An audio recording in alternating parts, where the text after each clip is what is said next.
I think of the photographs of her on the sidewalk, gasping for air. "Diana," she says, as if we are old friends. There is a brief awkwardness as I instinctively put my hand out to take hers, and then remember that is not a thing we are doing anymore, and instead just give a weird little wave. "Hi, Kitomi," I say. "I'm so glad you could come today." It's not a problem. There are a lot of sellers who want to make sure the paperwork is handed over personally.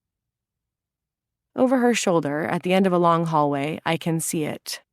The Toulouse-Lautrec painting that is the entire reason I know Kitomi Ito. She sees my eyes dart toward it and her mouth tugs into a smile. "I can't help it," I say. "I never get tired of seeing it." A strange flicker crosses Kitomi's face. "Then let's get you a better view," she replies, and she leads me deeper into her home. From 1892 to 1895, Henri de Toulouse-Lautrec scandalized the Impressionist art world by moving into a brothel and painting prostitutes together in bed. Le Lit, one of the most famous in that series, is at the Musée d'Orsay. Others have been sold to private collections for $10 million and $12 million. The painting in Kitomi's house is clearly part of the series, and yet patently set apart from the others. There are not two women in this one, but a woman and a man. The woman sits propped up naked against the headboard, the sheet fallen to her waist. Behind the headboard is a mirror, and in it you can see the reflection of the second figure in the painting, Toulouse-Lautrec himself, seated naked at the foot of the bed with sheets pooled in his lap, his back to the viewer as he stares as intently at the woman as she is staring at him.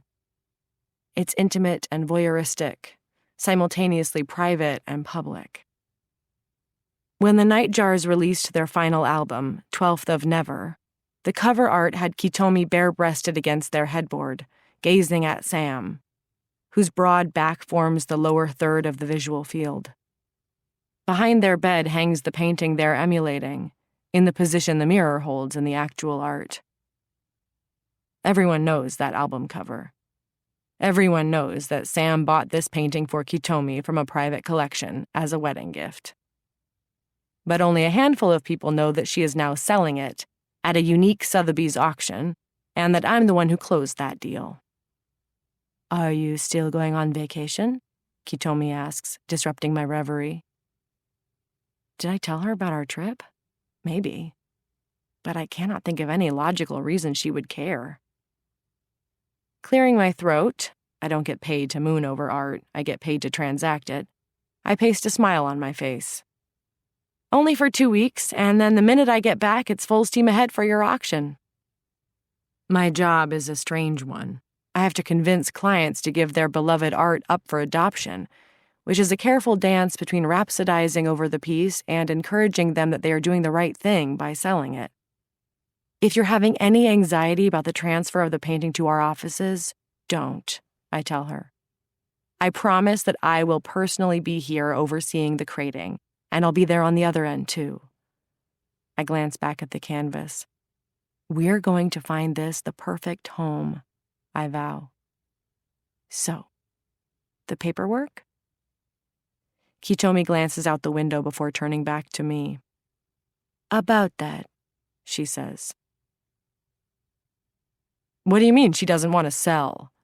Ava says, looking at me over the rims of her famous horn-rimmed glasses. Ava St. Clerc is my boss, my mentor, and a legend. As the head of sale for the Imp Mod auction, the giant sale of Impressionist and modern art, she is who I'd like to be by the time I'm 40, and until this moment, I had firmly enjoyed being teacher's pet, tucked under the wing of her expertise. Ava narrows her eyes.